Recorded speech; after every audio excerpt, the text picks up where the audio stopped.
I was sitting 2 tables away, in the shadow of a massive, ridiculous floral centerpiece, when my mother stood up, tapped a silver spoon against her crystal champagne flute, and told 75 of our closest relatives that I had vanished from the face of the earth. The air in the rented banquet hall felt incredibly thick, heavy with the scent of roasted prime rib and expensive perfume that I was ironically still paying off on her credit card. She stood there under the warm glow of the chandelier, dabbing at her perfectly dry eyes with a monogrammed linen napkin, weaving a tragic and entirely fabricated tale about my sudden, inexplicable disappearance 4 years ago. Beside her, my older brother David placed a comforting hand on her shoulder, playing the role of the devoted, remaining son to absolute perfection. Extended family members from 3 different states leaned in, shaking their heads in collective pity, some even reaching for their own tissues. They were completely spellbound by her performance, utterly convinced that I had simply abandoned my loving family in the middle of the night without a single word to anyone. As I sat there completely unnoticed in the back of the room, I listened as she escalated the lies to an entirely new level of breathtaking audacity. She claimed that my high-stress corporate job had triggered a severe psychological break, causing me to sever all ties with reality and join a dangerous, highly secretive organization on the West Coast. She described her sleepless nights, her endless prayers, and the profound, agonizing grief of not knowing if her youngest child was dead or alive. To make matters worse, she subtly transitioned her emotional speech into a direct financial pitch, reminding the weeping relatives about the GoFundMe campaign they had set up to hire elite private investigators to bring me home. She pointed to a massive, beautifully decorated donation box near the entrance, practically begging everyone to dig deep into their pockets to fund this imaginary rescue mission.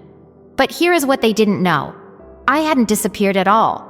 I was sitting right there in the back corner, sipping my sparkling water, wearing a highly tailored suit, with a thick leather folder resting heavily on my lap containing every single piece of evidence to destroy them. Looking back, that was my first mistake, believing that family meant unconditional love rather than an open-ended, permanently accessible line of credit. Let me back up a little bit to explain exactly how I ended up sitting at my own metaphorical funeral, watching my parents completely euthanize my reputation in exchange for an influx of sympathy cash. For as long as I can possibly remember, the dynamic in our household was strictly defined by utility, not affection.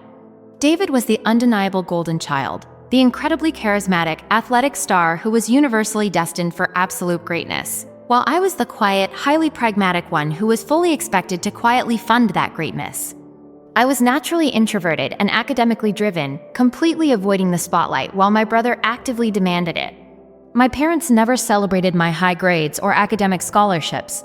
Instead, they constantly reminded me that my intelligence was a family asset, a tool that was meant to be entirely utilized to elevate our collective household status. I didn't realize it at the time, but they were actively grooming me to become their permanent, unquestioning financial safety net. The financial extraction officially began the very minute I secured my first part-time job working at a local hardware store when I was just 15 years old. While my friends were spending their meager paychecks on video games, clothes, or movie tickets, I was meticulously saving every single penny in a basic high school checking account. But my money never actually stayed mine for very long.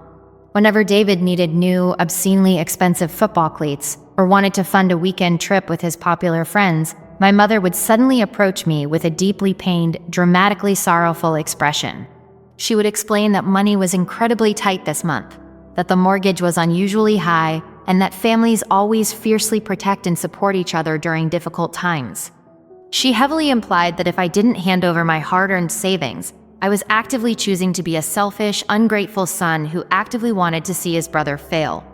I would slowly hand over the cash, feeling a deep, confusing mixture of resentment and manufactured guilt, while David drove off in a car that my parents had completely paid for. By the time I graduated college with a highly specialized degree in finance, I was thoroughly, entirely conditioned to believe that my primary purpose on this earth was to serve as the family ATM. I immediately secured a highly lucrative entry-level position at a prestigious corporate wealth management firm, working grueling 80-hour weeks and practically living out of my sterile office. I was making more money at 23 than my parents had ever made combined, but my personal quality of life remained aggressively stagnant. Every time I received a substantial quarterly bonus, my father magically knew exactly when the direct deposit hit my account. The phone calls were never congratulations on my sheer hard work. They were highly calculated, mathematically precise demands for massive cash injections. Suddenly, the roof on their house desperately needed to be entirely replaced. It was clear that some people were more frustrated than they were on me, and that they saw that play because of conclusions of cash. The requests were never phrased as loans. They were framed as deeply mandatory contributions to the family's survival, heavily wrapped in thick, suffocating layers of emotional manipulation. The subtle, insidious disrespect began to escalate rapidly as my career progressed and my income heavily multiplied, becoming painfully obvious during the rare occasions I actually visited them for the holidays. Despite the fact that I was personally transferring thousands of dollars a month to secretly cover their massive, heavily refinanced mortgage, I was treated like an absolute, bothersome afterthought in their home. Whenever I arrived, exhausted and desperate for a few days of genuine warmth, I was immediately relegated to a deeply uncomfortable, constantly deflating air mattress in the cold, damp basement. Meanwhile, David and his new, highly materialistic wife were enthusiastically given full reign of the luxurious master guest suite, complete with fresh flowers and expensive chocolates my mother bought using my credit card. When I tentatively brought up the incredibly stark disparity in our living arrangements, my father would completely dismiss my feelings, sternly stating that David was married and inherently deserved more respect and accommodation. It was a perfectly crystallized metaphor for our entire dynamic. I was fully expected to quietly provide the foundation, while everyone else comfortably lived inside the house. The intense conversations where they inevitably extracted this money were always absolute masterclasses in advanced psychological warfare and deeply toxic manipulation. We would sit rigidly in their overly formal, barely used dining room, the air incredibly heavy with the pungent smell of stale coffee and my own impending, deeply suffocating anxiety. My mother would flawlessly produce fake, heavily trembling tears, dramatically dabbing her eyes while complaining about the crushing weight of their massive, entirely self-inflicted financial debt. My father would then smoothly step in, delivering loud, incredibly stern, booming lectures about the sacred duty of family loyalty and the absolute importance of honoring one's parents. I would stare completely blankly at the highly polished mahogany table, feeling entirely hollowed out and profoundly exhausted, as they mathematically broke down exactly why they needed another massive, entirely unearned cash injection to survive the season. I didn't say a word. I just smiled weakly, nodded in complete defeat, and numbly opened my banking application on my phone, completely paralyzed by the lifelong fog of heavy, manufactured guilt they had instilled in me. Looking back at those deeply toxic dining room ambushes, I realize how entirely systematically they had dismantled my basic ability to set healthy, normal personal boundaries. They had successfully weaponized my own empathy against me, transforming my natural desire to be a good, highly supportive son into a massive, heavily exploited vulnerability. Whenever I even slightly hesitated to authorize a transfer, the deeply manipulative tactics would immediately pivot from sorrowful guilt to sharp, viciously aggressive attacks on my personal character. My father would quickly remind me that they had completely sacrificed their best years to feed and clothe me, heavily implying that I owed them a massive, unpayable debt for simply existing in their home. They would loudly accuse me of becoming an incredibly greedy, deeply arrogant, entirely heartless corporate drone who valued cold, hard numbers significantly more than his own flesh and blood. To desperately avoid the screaming matches and the agonizing, week-long silent treatments that inevitably followed any refusal, I continually surrendered my hard-earned wealth, essentially paying massive ransoms just to maintain a fragile, entirely fake peace. The most heavily infuriating part of the entire dynamic was actively watching exactly how they chose to recklessly squander the massive sums of money I was constantly bleeding out for them.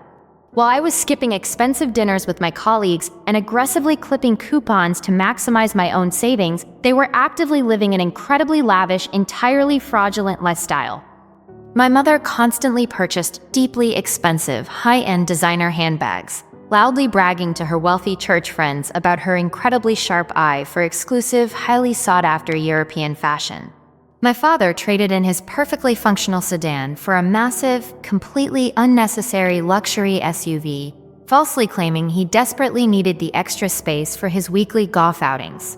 And then there was David, the ultimate, deeply bottomless financial sinkhole. who bounced rapidly between incredibly disastrous, poorly planned business ventures with absolutely zero real-world consequences. From an entirely failed mobile dog washing franchise to a massive, deeply unprofitable crypto mining operation in his garage, I was the one secretly paying the massive, completely disastrous bills for his profound, unrelenting incompetence. The ultimate, incredibly explosive breaking point finally arrived exactly 4 years ago, on a freezing, deeply bitter Tuesday evening in late November, right before the major holiday season. I was sitting alone in my sterile, brightly lit corporate office, completely exhausted and staring blankly at a sprawling, highly complex financial spreadsheet, when my personal cell phone unexpectedly rang. It was my father, and instantly, without a single polite greeting or standard inquiry about my general well-being, he launched directly into a massive, completely unhinged financial demand. He simply informed me, in a tone that fully expected absolute, unquestioning compliance, that I immediately needed to wire exactly $50,000 to David's account by the end of the business week. David had apparently decided to open a massive boutique fitness center in a highly expensive commercial district, despite having absolutely zero professional experience in business management, fitness training, or basic accounting. The sheer, entirely unadulterated audacity of the demand literally took my breath away, leaving me sitting in stunned, deeply profound silence as the massive, completely unreasonable number heavily echoed in my ears. When I finally found my voice, I gently attempted to explain that casually tying up that kind of massive liquidity simply wasn't feasible, and that $50,000 was an entirely unreasonable demand. The very moment the word "no" completely left my lips, the heavily practiced, deeply artificial parental warmth entirely vanished from the call, immediately replaced by a cold, deeply venomous hostility. My father completely exploded, screaming so loudly into the phone that I actively had to pull the receiver several inches away from my ringing ear just to physically tolerate the sheer volume. He viciously called me a deeply selfish, incredibly ungrateful disappointment, loudly declaring that I clearly cared significantly more about hoarding my pathetic wealth than supporting my own struggling flesh and blood. He explicitly, highly aggressively stated that if I didn't send the massive wire transfer by Friday morning, I was officially completely dead to him and absolutely no longer part of the family. The silence in the room was truly deafening as those deeply horrific words hung heavily in the air, physically vibrating through the tiny phone speaker and shattering my entire worldview. In that exact, highly defining split second, the lifelong, heavily suffocating fog of profound guilt suddenly and entirely evaporated, leaving behind a crystalline, incredibly terrifying, yet deeply liberating clarity. I finally understood, with absolute, completely undeniable certainty, that my entire worth to these deeply toxic people was literally just a highly specific dollar amount on a monthly banking statement. I wasn't an actual son to them. I was simply a highly functioning, completely automated financial utility, a highly convenient tool to be aggressively used, thoroughly drained, and immediately discarded when broken. I didn't argue with him, I didn't shed a single tear, and I certainly didn't desperately try to logically defend my perfectly reasonable financial decisions to a man who had never respected me anyway. I simply took a deep, incredibly steadying breath, softly said, "Okay, I understand completely," and calmly hung up the phone, completely severing the highly toxic, deeply parasitic connection once and for all.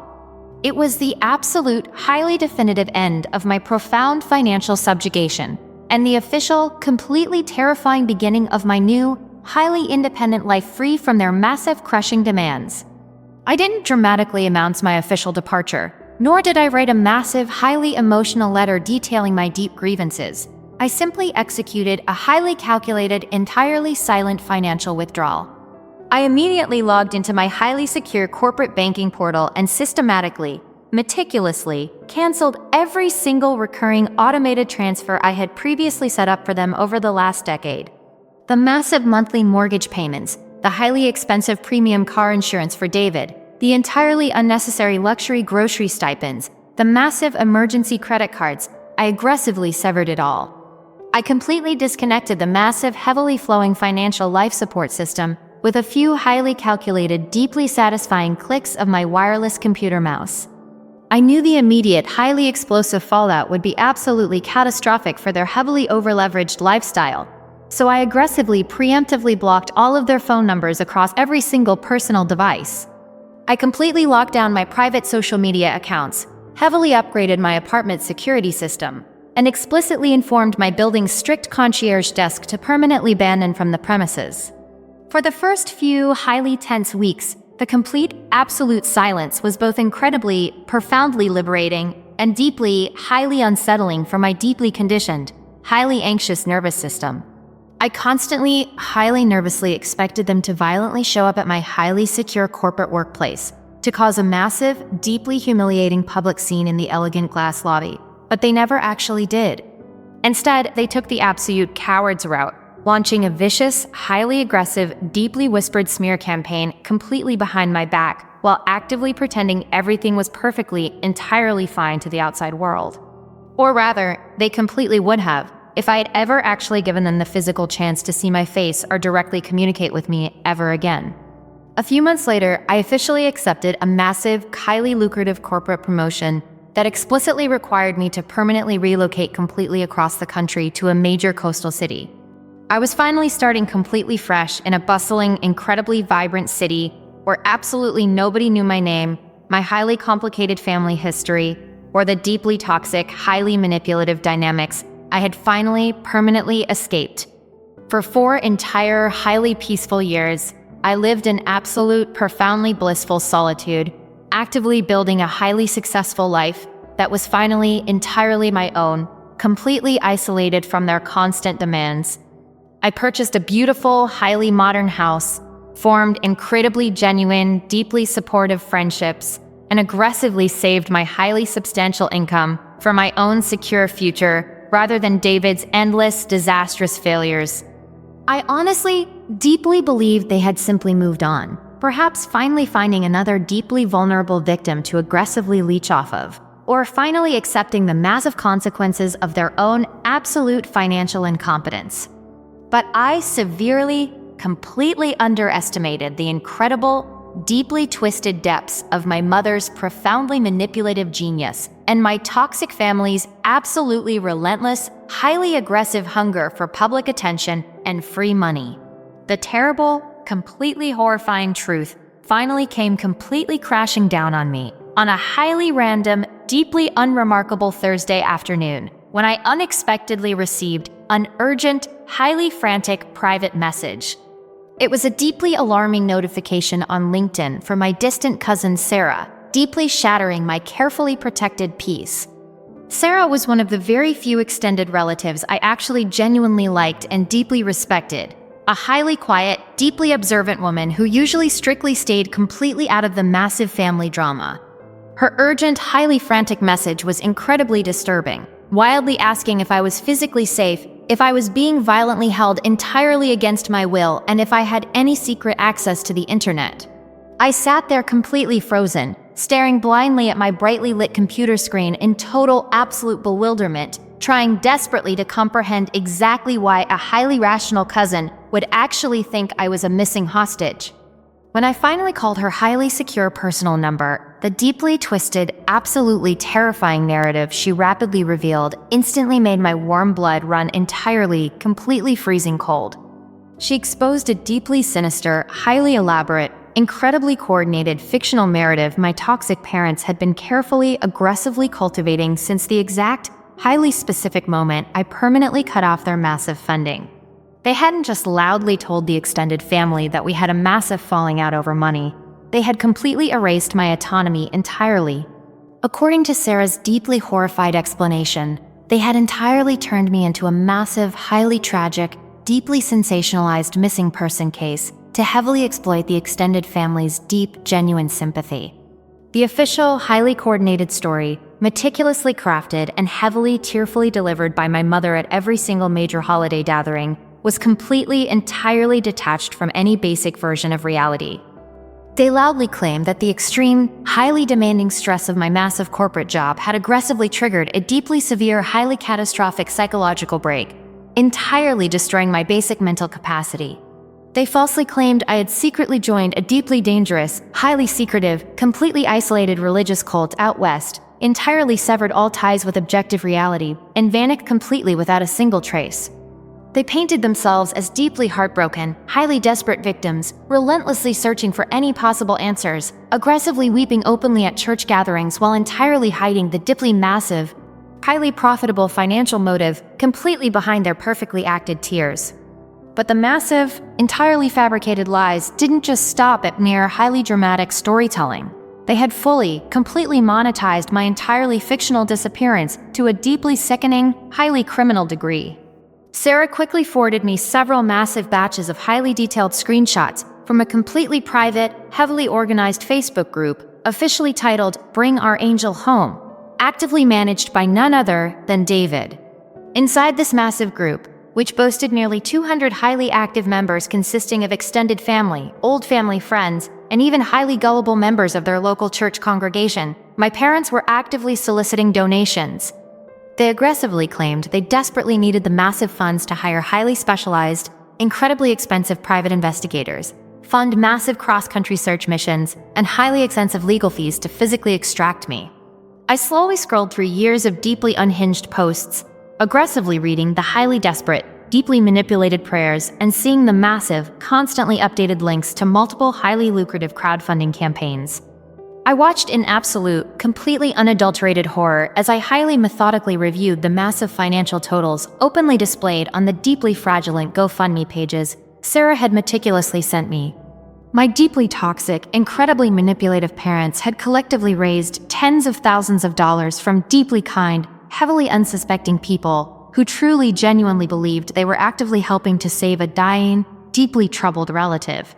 I could have aggressively screamed. I could have violently flipped the heavy mahogany desk in my highly secure home office, completely destroying my expensive monitors in a massive fit of pure, unadulterated rage. I could have immediately called the local authorities and heavily reported them for massive, highly documented wire fraud and blatant, entirely illegal extortion across multiple state lines. But I quickly realized something highly critical in that exact, deeply tense second, staring blindly at a deeply manipulated post where my mother falsely claimed she had almost spotted me in a blurry, completely unrelated photograph. If I simply shut them down legally and entirely quietly, they would just loudly play the ultimate victims again. If I merely involved the police without massive, highly public exposure, my mother would completely twist the narrative, aggressively claiming she was just desperately, genuinely trying to find her deeply sick, entirely confused child. Divinely manipulated extended family would likely still deeply believe her twisted, highly emotional narrative, actively viewing me as the deeply cruel, entirely heartless villain who actively threw his deeply loving parents in federal prison. I strongly needed to completely destroy their incredibly fake credibility so entirely completely, so massively publicly, and so undeniably permanently that they would never be able to manipulate another human being ever again. The absolute, highly explosive destruction of their carefully curated, deeply fraudulent public reputation was the only entirely acceptable currency to adequately repay them for the 4 years of deep peace they had violently attempted to steal from me. I didn't aggressively react with unhinged rage. I highly deliberately reacted with the cold, deeply calculating, incredibly precise strategic vision that made me so exceptionally good at my massive job in corporate wealth management. I highly meticulously printed out every single highly detailed screenshot, deeply tracking the massive routing numbers on the deeply fraudulent GoFundMe campaigns, and slowly began compiling a thoroughly documented, massively undeniable dossier of their fraud. I was deeply, entirely committed to actively letting them continue blindly building their massive, entirely unstable house of cards, constantly stacking the highly complex lies significantly higher and higher over the next few months. I heavily wanted them to feel deeply secure, incredibly arrogant, and entirely invincible in their massive scam, right up until the exact, highly specific moment I was perfectly positioned to violently pull the bottom card out. The deep planning of my ultimate, highly explosive retaliation rapidly became my secondary, highly secretive obsession, actively demanding endless hours of meticulous research and highly strategic maneuvering every single night after work. I quietly, deeply secretly hired an actual, highly accredited, entirely ruthless private investigator, obviously not to find me, but to thoroughly, deeply investigate my toxic parents, and definitively document exactly where that stolen money was actually going. Unsurprisingly, the massive, highly substantial funds meant for my imaginary, entirely fictional rescue were being systematically, completely illegally funneled directly into David's massively failing, deeply unprofitable boutique fitness center.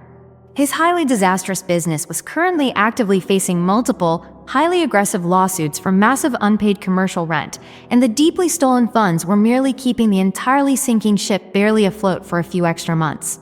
Furthermore, my parents had actively used the massive tragedy of my deeply fabricated disappearance to massively finance a deeply lavish, entirely unnecessary backyard renovation to aggressively impress their wealthy, highly pretentious neighbors.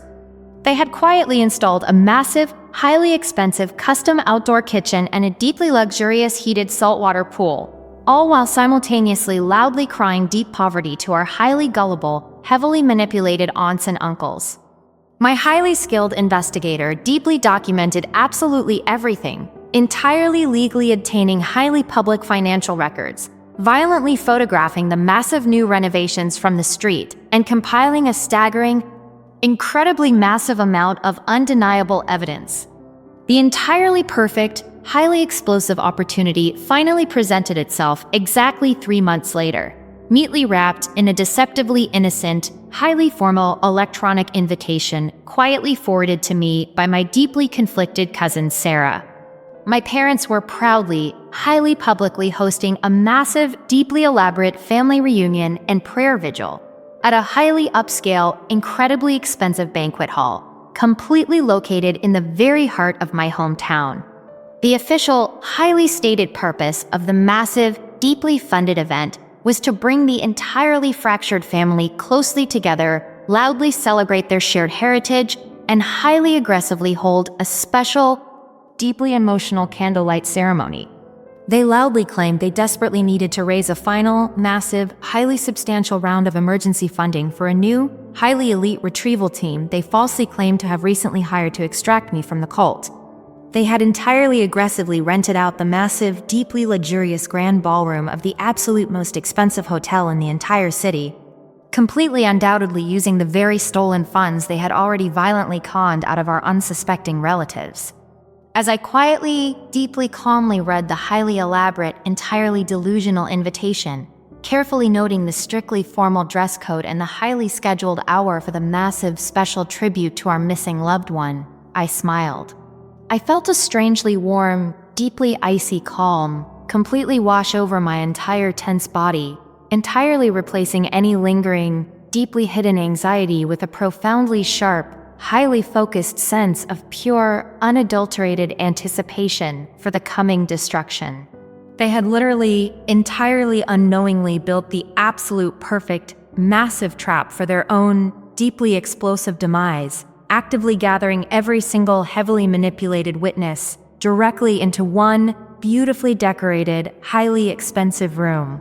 They were completely entirely unaware that the highly tragic ghost they were desperately trying to violently summon was already aggressively booking a deeply expensive, first-class airline ticket directly back to their small, highly pathetic town.